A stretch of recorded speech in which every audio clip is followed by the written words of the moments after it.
Assalamualaikum, kembali lagi dengan channel Kak Wit. Sudah lama Kak Wit tidak membagi resep ya kakak.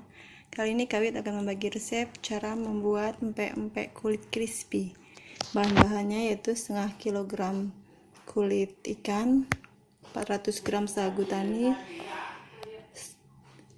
kemudian kaldu jamur, garam, gula, lada, telur 2, bumbu halusnya itu bawang merah 8, bawang putihnya 2. Kemudian nanti untuk airnya 200 ml air dingin. Kemudian untuk ulenannya pakai 5 sendok makan sagu, kemudian 5 sendok makan tepung. Kita campurkan kulit ikan sama telur, kita bejek-bejek pakai tangan ya sampai tercampur rata. Masukkan bumbunya, lada, kaldu jamur, garam, gula, kemudian kita aduk lagi ya sampai rata.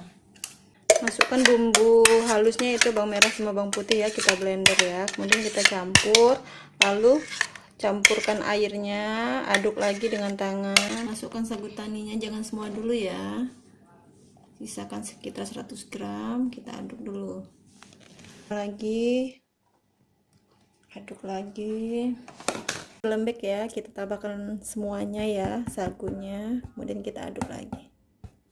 Setelah tercampur rata, kita mulai akan siapkan adonan tepung dan sagu ya untuk celupannya sebelum digoreng. 5 sendok ini untuk celupan ya, sendok sagu, aduk 1 sendok ya, lalu kita masukkan ke celupan.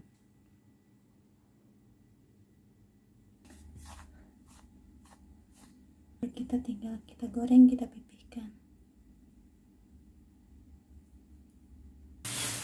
matang aja ya, jangan sampai kuning, kita goreng 2 kali nanti ya.